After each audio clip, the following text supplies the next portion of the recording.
ನಮಃ. ಓಂ ಶ್ರೀ ಶರವಣ ಭವಾಯ ನಮಃ. ನಮಸ್ಕಾರ ವೀಕ್ಷಕರೇ, ರಾಶಿ ವಿಶೇಷ ಯೂಟ್ಯೂಬ್ ಚಾನಲ್ಗೆ ನಿಮ್ಮೆಲ್ಲರಿಗೂ ಆತ್ಮೀಯ ಸ್ವಾಗತ. ಇವತ್ತಿನ ನಮ್ಮ ವಿಡಿಯೋದಲ್ಲಿ ಜ್ಯೋತಿಷ್ಯರ 4ನೇ ರಾಶಿ ಅಂದರೆ ಕರ್ಕಾಟಕ ರಾಶಿಯವರ ಬಗ್ಗೆ ಮಾತನಾಡ್ತಿದ್ವಿ. ಕರ್ಕಾಟಕ ರಾಶಿಯವರು ಪ್ರೇಮ, ಸ್ನೇಹ ಮತ್ತು ದಾಂಪತ್ಯದಲ್ಲಿ ಬೇರೆ ಯಾವ ರಾಶಿಗಳೊಂದಿಗೆ ಉತ್ತಮವಾಗಿ ಹೊಂದಿಕೊಳ್ಳುತ್ತಾರೆ, ಅವರ ಸಂಬಂಧಗಳು ಹೇಗಿರುತ್ತವೆ, ಯಾವ ರಾಶಿಗಳೊಂದಿಗೆ ಅವರದ್ದು ಒಂದು ವಿಶೇಷ ಹೊಂದಾಣಿಕೆ, ಇವೆಲ್ಲವನ್ನು ಸರಳವಾಗಿ ಹೆಚ್ಚು ಜ್ಯೋತಿಷ್ಯ ಪದಗಳನ್ನು ಬಳಸದೆ ತಿಳಿದುಕೊಳ್ಳೋಣ. ಅದಕ್ಕಿಂತ ಮುಂಚೆ ನೀವೇನು ನಮ್ಮ ಚಾನಲ್ಗೆ ಸಬ್ಸ್ಕ್ರೈಬ್ ಮಾಡಿಲ್ಲ ಅಂತ ಅಂದರೆ ದಯವಿಟ್ಟು ಈ ಕೂಡಲೇ ಸಬ್ಸ್ಕ್ರೈಬ್ ಮಾಡ್ಕೊಳ್ಳಿ. ಏಕೆಂದರೆ ಮುಂದೆ ಬರೋ ದಿನಗಳಲ್ಲಿ ಇನ್ನೂ ಒಳ್ಳೆ ವಿಚಾರದ ಬಗ್ಗೆ ತಿಳಿಸ್ಕೊಡ್ತೇನೆ. ಮೊದಲನೇದಾಗಿ ಕರ್ಕಾಟಕ ರಾಶಿಯವರ ಬಗ್ಗೆ ಒಂದು ಸಣ್ಣ ಪರಿಚಯ. ಕರ್ಕಾಟಕ ರಾಶಿಯವರು ಹೆಚ್ಚು ಭಾವನಾತ್ಮಕರು, ಕಾಳಜಿಯುಳ್ಳವರು ಮತ್ತು ಕುಟುಂಬ ಪ್ರಿಯರಾಗಿರ್ತಾರೆ. ಇವರು ಸುರಕ್ಷತೆ ಮತ್ತು ಭದ್ರತೆಯನ್ನು ಬಯಸುತ್ತಾರೆ. ತಮ್ಮವರ ಬಗ್ಗೆ ಅಪಾರ ಪ್ರೀತಿ ಮತ್ತು ಕಾಳಜಿ ವಹಿಸುತ್ತಾರೆ. ಕೆಲವೊಮ್ಮೆ ಇವರು ತುಂಬ ಸೂಕ್ಷ್ಮ ಸ್ವಭಾವವರಾಗಿ ಮೂಡಿಯಾಗಿ ಕಾಣಿಸ್ತಾರೆ ಹಾಗೂ ಅತಿಯಾಗಿ ಯೋಚನೆ ಮಾಡುವವರಾಗಿರ್ತಾರೆ. ಇವರ ಗುಣಗಳ ಸಂಬಂಧಗಳ ಮೇಲೆ ಹೇಗೆ ಪರಿಣಾಮ ಬೀರ್ತವೆ ಅಂತ ಈಗ ನೋಡೋಣ.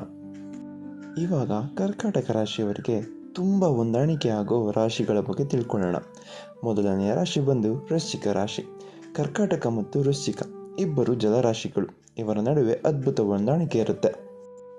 ಇವರಿಬ್ಬರು ಭಾವನಾತ್ಮಕವಾಗಿ ಆಳವಾಗಿರ್ತಾರೆ, ನಿಷ್ಠಾವಂತರು ಮತ್ತು ಪರಸ್ಪರ ಚೆನ್ನಾಗಿ ಅರ್ಥ ಮಾಡಿಕೊಳ್ಳುವವರಾಗಿರ್ತಾರೆ.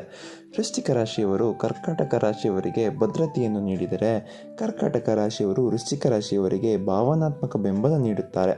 ಇವರ ಪ್ರೇಮ, ಸ್ನೇಹ ಮತ್ತು ದಾಂಪತ್ಯವು ತುಂಬ ಬಲವಾಗಿ ಮತ್ತು ಆಳವಾಗಿ ಕೂಡಿಬರುತ್ತದೆ. ಎರಡನೆಯ ರಾಶಿ ಬಂದು ಮೀನರಾಶಿ. ಕರ್ಕಾಟಕ ಮತ್ತು ಮೀನ ಇವರದ್ದು ಕೂಡ ಜಲರಾಶಿಯ ಹೊಂದಾಣಿಕೆ.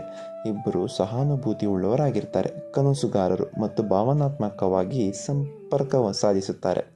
ಇವರು ಪರಸ್ಪರರ ಭಾವನೆಗಳನ್ನು ಸುಲಭವಾಗಿ ಅರ್ಥ ಮಾಡಿಕೊಳ್ಳುತ್ತಾರೆ ಮತ್ತು ಒಬ್ಬರಿಗೊಬ್ಬರು ಉತ್ತಮ ಬೆಂಬಲ ನೀಡುತ್ತಾರೆ. ಇವರ ಸಂಬಂಧವು ಪ್ರೀತಿ, ತಿಳುವಳಿಕೆ ಮತ್ತು ಶಾಂತಿಯಿಂದ ಕೂಡಿರುತ್ತೆ. ಈಗ ನಾವು ಕರ್ಕಾಟಕ ರಾಶಿಯವರಿಗೆ ಒಂದು ಕೇವಲ ಒಳ್ಳೆಯ ಹೊಂದಾಣಿಕೆ ಯಾವುದು ಅಂತ ನೋಡೋದಾದರೆ, ಮೊದಲನೆಯ ರಾಶಿ ಬಂದು ವೃಷಭ ರಾಶಿ. ಕರ್ಕಾಟಕ ಮತ್ತು ವೃಷಭ ಇಬ್ಬರು ಭಾವನಾತ್ಮಕರು ಮತ್ತು ಕುಟುಂಬಕ್ಕೆ ಆದ್ಯತೆ ನೀಡುತ್ತಾರೆ. ವೃಷಭ ರಾಶಿಯವರು ಸ್ಥಿರತೆಯನ್ನು ನೀಡಿದರೆ, ಕರ್ಕಾಟಕ ರಾಶಿಯವರು ಪ್ರೀತಿ ಮತ್ತು ಆರೈಕೆ ನೀಡುತ್ತಾರೆ. ಇವರ ಸಂಬಂಧವು ಆಳವಾದ ತಿಳುವಳಿಕೆ ಮತ್ತು ಭದ್ರತೆಯಿಂದ ಕೂಡಿರುತ್ತದೆ. ದಾಂಪತ್ಯದಲ್ಲಿ ಉತ್ತಮ ಹೊಂದಾಣಿಕೆ ಸಾಧ್ಯವಾಗಿರುತ್ತೆ. ಎರಡನೆಯ ರಾಶಿ ಬಂದು ಕನ್ಯಾ ರಾಶಿ. ಕರ್ಕಾಟಕ ಮತ್ತು ಕನ್ಯಾ ಇವರದು ಒಂದು ಪೋಷಕ ಸಂಬಂಧ.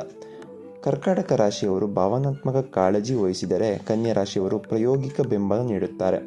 ಇಬ್ಬರು ಒಬ್ಬರಿಗೊಬ್ಬರು ಉತ್ತಮವಾಗಿ ಪೂರಕವಾಗಬಹುದು. ಇವರ ಸಂಬಂಧವು ವಿಶ್ವಾಸಾರ್ಹ ಮತ್ತು ಸ್ಥಿರವಾಗಿರುತ್ತದೆ. ಮೂರನೆಯ ರಾಶಿ ಬಂದು ಸಿಂಹ ರಾಶಿ.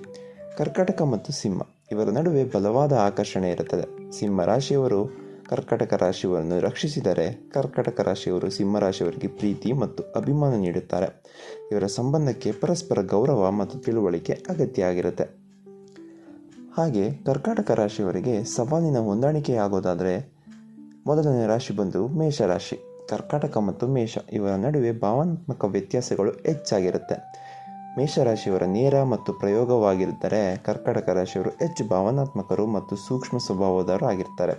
ಇವರ ಸಂಬಂಧಕ್ಕೆ ಹೆಚ್ಚು ತಾಳ್ಮೆ ಮತ್ತು ತಿಳುವಳಿಕೆ ತುಂಬ ಅಗತ್ಯವಾಗಿರುತ್ತೆ. ಎರಡನೆಯ ರಾಶಿ ಬಂದು ತುಲಾ ರಾಶಿ. ಕರ್ಕಾಟಕ ಮತ್ತು ತುಲಾ ಇಬ್ಬರು ಭಾವನಾತ್ಮಕ ಸ್ವಭಾವವರಾಗಿದ್ದರೂ, ಕರ್ಕಾಟಕ ರಾಶಿಯವರ ಸೂಕ್ಷ್ಮತೆ ಮತ್ತು ತುಲಾ ರಾಶಿಯವರ ನಿರ್ಧಾರ ತೆಗೆದುಕೊಳ್ಳುವಲ್ಲಿ ಹಿಂಜರಿಕೆ ಸವಾಲಾಗಬಹುದು. ಇವರ ಸಂಬಂಧದಲ್ಲಿ ಸಮತೋಲನ ಕಾಯ್ದುಕೊಳ್ಳುವುದು ಬಹಳ ಮುಖ್ಯವಾಗಿರುತ್ತೆ. ಮಕರ ರಾಶಿ. ಕರ್ಕಾಟಕ ಮತ್ತು ಮಕರ ಇವರ ಪರಸ್ಪರ ವಿರುದ್ಧ ರಾಶಿಗಳು.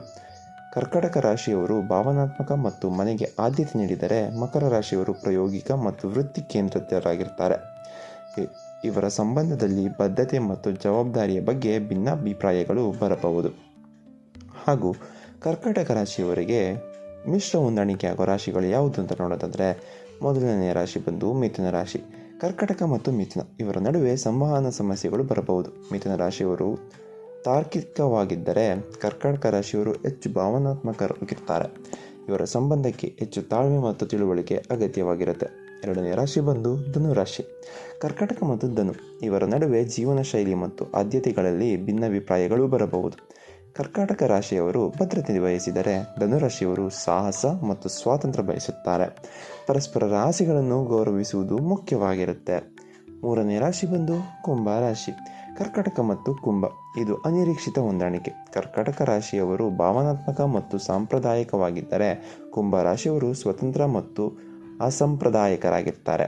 ಇವರ ನಡುವೆ ತಿಳುವಳಿಕೆಯ ಕೊರತೆ ಸವಾಲಾಗಬಹುದು. 4ನೇ ರಾಶಿ ಬಂದರೂ ಕರ್ಕಾಟಕ ರಾಶಿ. ಇಬ್ಬರು ಕರ್ಕಾಟಕ ರಾಶಿಯವರು ಸೇರಿದರೆ ಸಂಬಂಧವು ತುಂಬ ಭಾವನಾತ್ಮಕ ಮತ್ತು ಕಾಳಜಿ ಉಳ್ಳವಾಗಿರ್ತಾರೆ. ಇಬ್ಬರು ಒಬ್ಬರನ್ನೊಬ್ಬರು ಚೆನ್ನಾಗಿ ಅರ್ಥ ಮಾಡಿಕೊಳ್ಳುತ್ತಾರೆ. ಆದರೆ ಒಬ್ಬರು ಸೂಕ್ಷ್ಮ ಸ್ವಭಾವರಾಗಿರುವುದರಿಂದ ಅತಿಯಾದ ಭಾವನಾತ್ಮಕ ಮತ್ತು ಮೂಡಿ ಆಗುವ ಸಾಧ್ಯತೆ ಇರುತ್ತದೆ. ಪರಸ್ಪರರ ಅವಕಾಶ ನೀಡಿದರೆ ಉತ್ತಮವಾಗಿರುತ್ತೆ. ಕರ್ಕಾಟಕ ರಾಶಿಯವರೇ, ನಿಮ್ಮಲ್ಲಿರುವ ಪ್ರೀತಿ, ಕಾಳಜಿ ಮತ್ತು ಸಹಾನುಭೂತಿ ಸಂಬಂಧಗಳಲ್ಲಿ ಅದ್ಭುತವಾಗಿ ಕೆಲಸ ಮಾಡುತ್ತದೆ. ಆದರೆ ನಿಮ್ಮ ಸಂಬಂಧಗಳು ಹೆಚ್ಚು ಸುಗಮವಾಗಿರಲು ಕೆಲವು ವಿಷಯಗಳನ್ನು ನೀವು ನೆನಪಿಟ್ಕೋಬೇಕು. ಮೊದಲನೆಯದು, ಭಾವನೆಗಳನ್ನು ವ್ಯಕ್ತಪಡಿಸಬೇಕು. ನಿಮ್ಮ ಭಾವನೆಗಳನ್ನು ಸ್ಪಷ್ಟವಾಗಿ ಮತ್ತು ನೇರವಾಗಿ ವ್ಯಕ್ತಪಡಿಸಿ. ಒಳಗೊಳಗೆ ಇಟ್ಕೊಳ್ಳಬೇಕು. ನಂಬಿಕೆ. ಅತಿಯಾಗಿ ಯೋಚಿಸುವುದನ್ನು ಬಿಟ್ಟು ನಿಮ್ಮ ಪ್ರೀತಿಪಾತ್ರರನ್ನು ನಂಬಿ. ಅತಿಯಾದ ಆರೈಕೆ ಬೇಡ. ನಿಮ್ಮ ಕಾಳಜಿ ಕೆಲವೊಮ್ಮೆ ಅತಿಯಾಗಿ ಕಾಣಿಸಬಹುದು. ಅವರಿಗೆ ಸ್ವಲ್ಪ ಸ್ವತಂತ್ರವನ್ನು ನೀಡಬೇಕಾಗುತ್ತೆ ನೀವು. ಸಮತೋಲನ. ನಿಮ್ಮ ಭಾವನಾತ್ಮಕತೆ ಮತ್ತು ಪ್ರಾಯೋಗಿಕತೆ ನಡುವೆ ಸಮತೋಲನ ಕಾಪಾಡಿ. ನೋಡಿದ್ರಲ್ಲ, ಕರ್ಕಾಟಕ ರಾಶಿಯವರ ಹೊಂದಾಣಿಕೆ ಬೇರೆ ಬೇರೆ ರಾಶಿಗಳೊಂದಿಗೆ ಹೇಗೆ ಇರುತ್ತದೆ ಅಂತ. ಯಾವುದೇ ಸಂಬಂಧಕ್ಕೂ ಪ್ರೀತಿ, ತಿಳುವಳಿಕೆ ಮತ್ತು ಪರಸ್ಪರ ಗೌರವವೇ ಮುಖ್ಯವಾಗಿರುತ್ತೆ. ಜ್ಯೋತಿಷ್ಯವು ಒಂದು ಮಾರ್ಗದರ್ಶಿ ಅಷ್ಟೇ. ನಿಮ್ಮ ಪ್ರಯತ್ನ ಮತ್ತು ಕಾಳಜಿಯೇ ಸಂಬಂಧಗಳಲ್ಲಿ ಬಲಪಡಿಸುತ್ತವೆ. ಈ ವಿಡಿಯೋ ನಿಮಗೆ ಏನಾದರೂ ಇಷ್ಟ ಆಗಿದರೆ ದಯವಿಟ್ಟು ಲೈಕ್ ಮಾಡಿ, ಶೇರ್ ಮಾಡಿ ಹಾಗೂ ಈ ವಿಡಿಯೋನ ನಿಮ್ಮ ಸ್ನೇಹಿತರಿಗೆ ದಯವಿಟ್ಟು ಶೇರ್ ಮಾಡಿ ಹಾಗೂ ಈ ಚಾನಲ್ಗೆ ಸಬ್ಸ್ಕ್ರೈಬ್ ಮಾಡೋದನ್ನು ಮರಿಬೇಡಿ. ಮತ್ತೆ ಮುಂದಿನ ವಿಡಿಯೋದಲ್ಲಿ ಹೊಸ ವಿಚಾರದೊಂದಿಗೆ ಬರ್ತೀನಿ. ಅಲ್ಲಿವರೆಗೂ ಧನ್ಯವಾದಗಳು.